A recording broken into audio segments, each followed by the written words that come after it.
दोस्तों नमस्कार। आज की वीडियो में हम चर्चा करेंगे इम्पोर्टेंट मैथ के क्वेश्चंस। देखते हैं प्रश्न 1। यदि 5 पेनों का क्रय मूल्य 4 पेनों के विक्रय मूल्य के बराबर हो तो लाभ प्रतिशत ज्ञात कीजिए। यहाँ पर दिया कि 5 का क्रय मूल्य शॉर्ट में लिख लिया, किसके बराबर है 4 पेन के विक्रय मूल्य शॉर्टकट में लिख लिया। अब यहाँ पर जो इस प्रकार से लिखा है कि ये विक्रय मूल्य आ जाएगा 5, ये एक दूसरे जब ऐसे बराबर में आया है तो जो विक्रय है वो 5 आएगा और क्रय आएगा 4। इस प्रकार ध्यान रखना है। तो यहाँ पर लाभ कितना, विक्रय 5 है और क्रय है 4, तो लाभ आ जाएगा विक्रय मूल्य में से क्रय मूल्य घटाएंगे तो लाभ आ जाएगा 1। अब हमको निकालना है लाभ प्रतिशत। तो लाभ प्रतिशत निकालने का तरीका यह है कि जितना लाभ ऊपर लिखो बटे क्रय मूल्य कितना है 4 गुना 100 कर देंगे प्रतिशत बनाने के लिए। तो 4 से डिवाइड करेंगे 100 को तो जाएगा 25, तो 25% का लाभ हुआ है। ऑप्शन डी सही है। आगे बढ़ते हैं, प्रश्न नंबर 2 देखते हैं। यदि किसी वर्ग की प्रत्येक भुजा को 10% बढ़ा दिया जाए तो वर्ग का क्षेत्रफल में क्या परिवर्तन होगा। तो हमको क्या ध्यान रखना है, वर्ग के क्षेत्रफल में क्या परिवर्तन होगा। जब इस प्रकार से प्रश्न देगा, इसकी ट्रिक यह है कि जितना प्रतिशत बढ़ाने को आ रहा है उसे 2 से गुणा कर दो, प्लस फिर क्या कर दो, जो संख्या दी गई है वर्ग के लिए है ट्रिक, तो उसका स्क्वायर कर दो। तो इसका स्क्वायर 10 का 100 बटे 100 कर दो, तो 100 से 100 डिवाइड हो जाएगा। 2 की 10 में मल्टीप्लाई करेंगे 20 और यहाँ पर बचा है 1, तो यह आ जाएगा 21%। 21% क्या हो जाएगा, बढ़ जाएगा। आगे बढ़ते हैं, देखते हैं प्रश्न नंबर 3। एक राशि साधारण ब्याज पर 20 वर्ष में 5 गुनी हो जाती है तो कितने वर्षों में 9 गुनी हो जाएगी। जब साधारण ब्याज से बोल रहा है तो यहाँ पर इसकी ट्रिक ये है कि पहला समय बटे दूसरा समय दिया नहीं से T2 मान लिया। अब यहाँ पर बराबर लिखते हैं, जितना गुणा हो जाती है पहले वाले गुणे में से 1 घटा दो तो 4, फिर जितना दूसरे नंबर को गुणा हो जाती है उसमें से 1 घटा दो 8, तो 4 से डिवाइड करा 1 और यहाँ पर 2, तो इन दोनों की क्रॉस मल्टीप्लाई कर देंगे। T इक्वल टू आ जाएगा 40 वर्ष। तो वीडियो अच्छी लगी है तो लाइक करना है, ऑप्शन सी सही है, और चैनल सब्सक्राइब भी करना है। इसी प्रकार से आपको कंटिन्यू वीडियो मिलती रहेगी मैथ की इंपॉर्टेंट पर्सन शॉर्ट ट्रिक।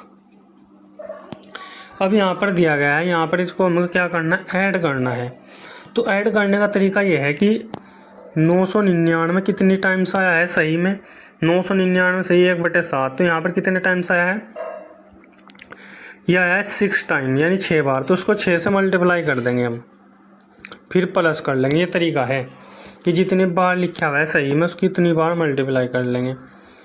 फिर इसकी मल्टीप्लाई करने के बाद यहाँ पर हर समान है सभी भिन्न, यानी जब हम इनको अलग अलग तोड़ेंगे तो यहाँ पर हर क्या है समान है, तो यहाँ पर एलसीएम आ जाएगा 7। फिर इनको हम जो ऊपर लिखे हुए हैं इनको ऐड कर देंगे। जब इनको हम ऐड करेंगे तो ये आ जाएगा 1 और 2 3, 3 6, 6 4 10, 10 5 15, 15 6 21। फिर इसको डिवाइड करेंगे आ जाएगा 3 यानी +3।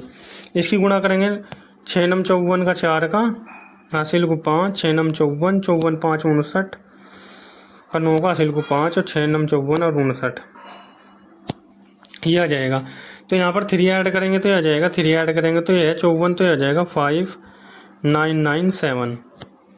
तो कौन सा ऑप्शन सही हो जाएगा, 5997। ऑप्शन बी सही है, ऑप्शन बी सही है। वीडियो अच्छी लगी तो लाइक करना है, चैनल सब्सक्राइब भी करना है।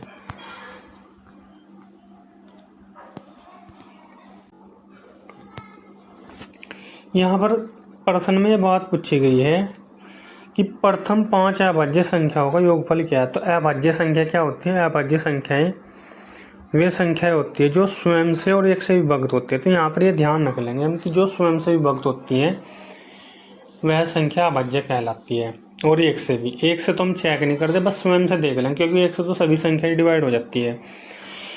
5 तो एक अभाज्य संख्या है सबसे छोटी, 2 3 5 7 ये स्वयं से विभक्त होती है, और 11 यहाँ पर 5 अभाज्य संख्या आ गई और इनका योग करते हैं। 3 और 2 5 10 17 में हम जोड़ेंगे 11 तो आ जाएगा 28। ऑप्शन बी सही है। आगे बढ़ते हैं, देखते हैं। यहाँ पर दिया गया है क्रमिक बट्टा। क्रमिक बट्टा निकालने का तरीका यह है कि a + b - ab बटा 100। इस फॉर्मूले में हमको निकालना है। यहाँ पर बट्टे 3 दिए हैं, पहले 2 बट्टे बनाते हैं, 2 बट्टों का निकालते हैं। तो a का मान कितना है 10, b का मान 20। तो 10 और 20 को जोड़ते हैं, जाता है 30। सीधा हमने जोड़ लिया यहाँ पर, क्योंकि पेपर में तो टाइम कम होता है, क्योंकि ये a है b है, जोड़ेंगे।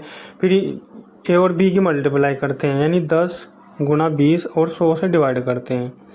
तो उसको डिवाइड करने के बाद 2 जीरो कट जाते हैं। यहाँ पर 30 में से 2 घटाएंगे, ये जाएगा 28। यह जाएगा 28। अब क्या करना है हमको, ये 28 को तो a मानते हैं दोबारा से, और जो ये तीसरे नंबर पे है 30, इसको b मानते हैं। अब दोबारा से ऐसे अप्लाई करते हैं, पहले 2 को अप्लाई करेंगे तो उससे जो बन के वैल्यू आएगी उसे a मान लेंगे, ये जो बचा हुआ है इसको b मान लेंगे। अब इसको हम साफ करते हैं और फिर इसी फॉर्मूले में ये बटा 100 है, इसी फॉर्मूले में हम मान रखते हैं। a इक्वल टू कितना रखते हैं 28, b इक्वल टू 30, फिर माइनस करते हैं दोनों की मल्टीप्लाई, यानी 28 × 30 बटा 100। अब इसको हम सोल्व कर लेंगे। आपको कमेंट बॉक्स में सोल्व करके इसका आंसर बताना है। आगे बढ़ते हैं, प्रश्न नंबर देखते हैं। प्रश्न देखते हैं, यदि 18 पेनों का क्रय मूल्य 12 पेनों के विक्रय मूल्य के बराबर तो लाभ प्रतिशत क्या होगा। तो 18 का क्रय मूल्य, 18 पेनों का क्रय मूल्य बराबर है 12 पेनों के विक्रय मूल्य के। तो यहाँ पर क्रय मूल्य 12 है और विक्रय मूल्य 18 है। इसको सोल्व करते हैं अब।